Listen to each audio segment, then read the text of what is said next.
आप सभी को आशुतोष मिश्रा की तरफ से सादर नमस्कार। उम्मीद करता हूं कि आप लोग बिल्कुल स्वस्थ होंगे, मस्त होंगे और अपने अपने बिजनेस और अपने अपने व्यापार, अपने अपने काम को लेकर बिल्कुल मस्त होंगे। जैसा कि आप सभी को पता है कि मैं आपकी सुविधा को बढ़ाने के लिए प्रत्येक दिन एक नई वीडियो लेकर आपके सामने प्रस्तुत होता हूं। मेरा उद्देश्य है कि मैं आप लोगों को सर्विस बेहतर से बेहतर प्रदान करूं, जिसमें आज मेरे साथ हैं पंकज दुबे जी, जो काम करते हैं एक लोन डिपार्टमेंट में।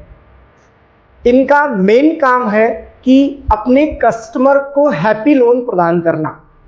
हैप्पी लोन का मतलब क्या होता है कि यदि आप किसी भी फील्ड में फंसे हुए हैं, जैसे अगर आपको हाउस लोन की ज़रूरत है, होम लोन की ज़रूरत है, तो ये आपको मदद करते हैं कि आपको हाउस लोन कराने में। यदि आपको पर्सनल लोन चाहिए तो वो भी ये करा के देते हैं। यदि आपको कार के लिए लोन चाहिए या और भी ज़मीन खरीदने के लिए लोन चाहिए, तो हर प्रकार की लोनिंग की सुविधा इनके पास अवेलेबल है। पंकज जी, मैं बिल्कुल सही हूँ? जी sir. Okay, thank you so much. तो मिलेंगे पंकज जी से, इनके बारे में जानेंगे और जानेंगे कैसे ये जज्बा आया, कैसे ये जुनून आया कि मुझे 10 रुपए की अर्निंग करनी है। और आज ये अपने इस काम से बहुत ज़्यादा खुश भी हैं और समाज में एक बहुत अच्छा लोगों को मैसेज भी दे रहे हैं। तो पंकज जी, बहुत बहुत स्वागत है आपका हमारे इस प्लेटफॉर्म पे। धन्यवाद सर। पहले मैं जानना चाहूँगा कैसे हैं आप? सर बढ़िया सर, आपकी दया है सर, सब चल रहा है सबका महादेव की कृपा से सर। बहुत अच्छे हैं। एक चीज़ जानना चाहूँगा कि अभी आपकी एज क्या है? सर मेरी एज 28 है।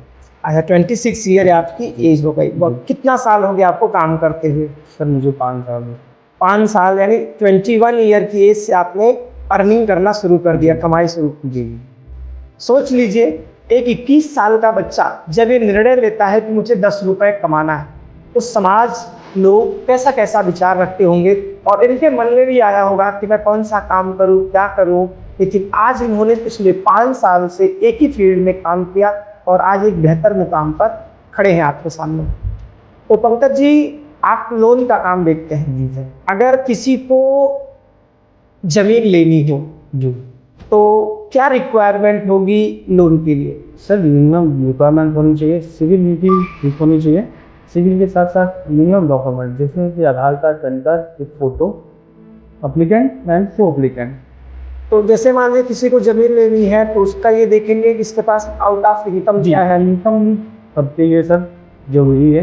इनकम क्योंकि सर हम जानते हैं कि मान लीजिए अगर कोई व्यक्ति सैलरीड नहीं है जी और वो ITR भरता है, कोई इनकम उसके पास बिजनेस है, तो इसको कैसे करा के देंगे? जी सर, उसके पास एक इनकम प्रूफ होना चाहिए। अगर उसके बाद हम ITR का है, उसके पास वो दे देंगे सर। हम उसके बाद GST नहीं, कोई दिक्कत नहीं सर। GST नहीं है तो भी हम लोन करवा के दे देंगे सर। बहुत बड़ी चीज आपको मिल गई। अगर किसी भी व्यक्ति के पास GST नहीं है तो भी ये लोन करा के देंगे। कार लोन भी सुविधा आपके पास अवेलेबल है। जी जी। कितने % तक का कार लोन आप दिला देते हैं? मिनिमम से मिनिमम सिविल के ऊपर डिपेंड करता है। सिविल अच्छी है तो सर आपके जो है परसेंटेज कम लगते हैं, सिविल थोड़ी ज़्यादा है तो 1-2% आपका बढ़ जाता है सर। ये सिविल के ऊपर डिपेंड है। सिविल पे क्या 100% भी कार लोन हो जाता है? सर ऑफर में रहता है, हमारे जिस बैंक पे है सर ऑफर में रहता है 100% आप ले जा सकते हैं सर।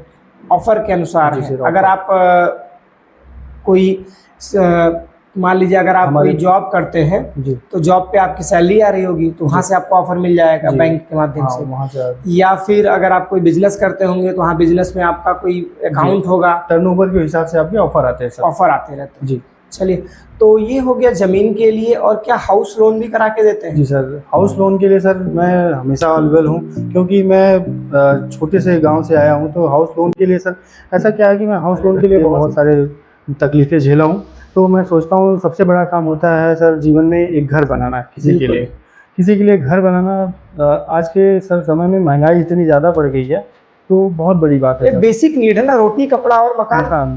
3 चीज़ तो बेसिक नीड है। और सर मैं मकान के लिए बहुत सारे झेला हूँ। मेरे पिताजी सर कोरोना काल में उनकी डेथ हो गई है।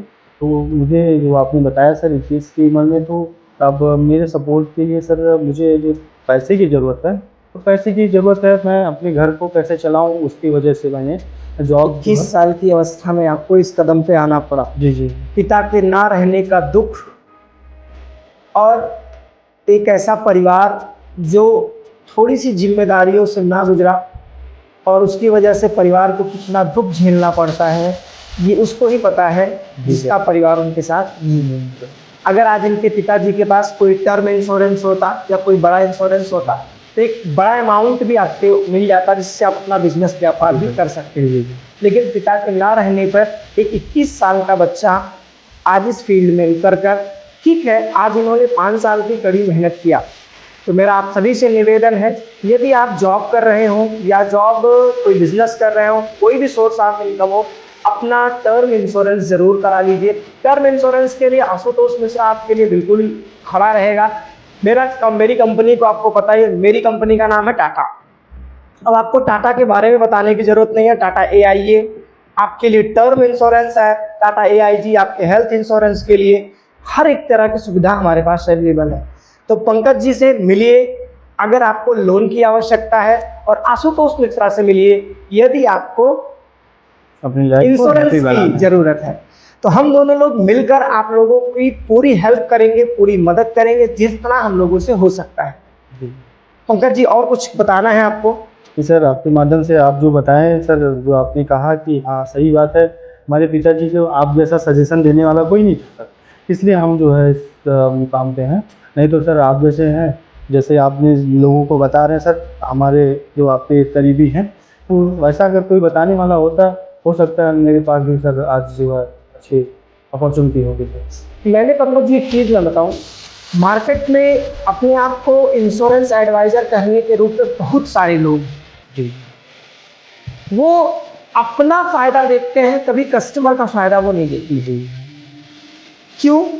मैंने देखा है कि वो एक ऐसे प्लान से आपको इंट्रोड्यूस कराएंगे कि जिसमें आपका कोई फ़ायदा ही नहीं है। डेथ होने पर परिवार को कितना मिलेगा? 1 लाख, 2 लाख, 4 लाख, जी जो 14 दिन 15 दिन के में ही खत्म हो जाएगा। जी जी जी महंगाई इतनी सर, महंगाई इतनी ज़्यादा है। आज क्या क्राइटेरिया होती है एक व्यक्ति को इंश्योरेंस लेने की, इसके बारे में 80% इंश्योरेंस एडवाइजर जानते ही। उनको क्या है कि कितना ज़्यादा आपको मोटिवेट कर लें, आपसे बड़ा अमाउंट उठा लें, उनको क्यों? क्योंकि उनका उसमें कमीशन है। लेकिन आपको बेस्ट सलाह बहुत कम लोग देते हैं कि आपके लिए कितने का इंश्योरेंस होना चाहिए, कितना आपके लिए सफिशिएंट होगा, कितना इन्वेस्ट करना चाहिए, कितना हेल्थ इंश्योरेंस में जाना चाहिए, कितना लाइफ इंश्योरेंस में जाना चाहिए, इसकी पूरी जानकारी आज बहुत कम लोगों को। जी जी। जैसे सर आपको बता दें कि ऐसा है कि आप एक मतलब ग्रोथ जैसे कि ज़मीनी स्तर से हैं, तो उसमें समझ में आता है सर, एक इंसान की अगर 20,000 इनकम है, उसमें उसको कितना बचाना चाहिए, क्या नहीं करना चाहिए, क्या है, ऐसे उस हिसाब से बताना नहीं। अब कोई ऐसा होता है सर बताने के लिए, तो बता देंगे तो 20,000 रुपये वो अगर टर्म इंश्योरेंस में अगर इंश्योरेंस भरेगा तो खाएगा क्या? तो बहुत अच्छी बात। बड़ी ज़रूरी होती है कि सर आप जैसे कि 20,000 कमा रहे हैं तो 5,000 अपने सेविंग के लिए रखें, क्योंकि आपकी फैमिली क्या होती है कि सर अगर ये आप मान लीजिए हम छोटे परिवार 20,000 सैलरी हमारी है तो महीने का चल जा रहा है, अभी उसी में कोई बीमार हो जाए, अगर कोई बीमार हो जाए तो आपकी 2-3 महीने की तो सैलरी चली गई, आप 2-3 महीने पीछे हो गए, फिर आपको 2 महीने और 3 महीने भरने में लग जाएंगे, तो आप 1 साल का आपका नुकसान हो जाएगा। तो आप जैसे बेहतर सलाहकार उनको सलाह दीजिए कि आप टर्म इंश्योरेंस कराइए, आप परिवार के अपने सुरक्षित रखिए। अब आपके फाइनेंशियल गोल को जो लॉन्ग टर्म पोर्टफोलियो उसको बनाने में मदद करता है। 2 चीज़ें आज भोजन के बाद सबसे ज़्यादा ज़रूरी है। कपड़ा आपके पास एक सेट कम हो, लेकिन 2 चीज़ लेके रखिए। क्या? पहला हेल्थ इंश्योरेंस और दूसरा टर्म इंश्योरेंस। किसका कैसे इसको चीज़ को समझिए। जैसा कि आपने कहा, मान लीजिए कोई व्यक्ति 20,000 कमाता है, अगर वो 20,000 कमा रहा है तो किस तरह उसकी प्लानिंग किया जाए? तो सबसे पहले मैं कहता हूँ 2 चीज़ें होती है, एक होता है वांट, एक होती है नीड। वांट का मतलब है जो आपको चाहिए ही चाहिए, ठीक, सॉरी चाहिए, और एक होती है नीड, ये जो आपकी आवश्यकता है, जैसे रोटी है प्रतिदिन की, वो नीड है आपकी। यानी यदि कोई व्यक्ति 20,000 कमा रहा है तो उसको 10,000 में अपनी नीड के लिए रखना चाहिए, 50%। 10,000 रुपये उसे अपने परिवार के लिए मंथली निकाल के रखना चाहिए, जिससे उसका परिवार है, जो रोटी है, कपड़े हैं, जरूरत की चीज़ें हैं, प्लस बचा 10,000, उसमें 5,000 वो वांट के लिए रखें। जी वांट का मतलब हो गया जैसे मान लो उसकी कोई छोटी मोटी EMI है या कुछ भी और है तो उसके लिए रखे वो, मोबाइल लिया है उसके खर्चे के लिए, गाड़ी है, पेट्रोल है, ये इसका वांट। बचा जो 5,000, इस 5,000 को उसे निवेश करना है टर्म प्लान में और हेल्थ इंश्योरेंस में।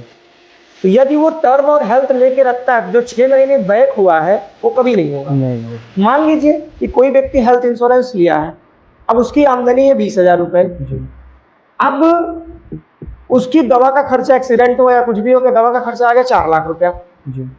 4 लाख तो कहीं ना कहीं से अरेंज करना ही है, उधार या जीवन, या तो खुद को मरता हुआ देख ले, या तो भाई लोगों से मांग के घर की जमीन बेच के या कहीं से कुछ अरेंज करके 4 लाख को इकट्ठा करें।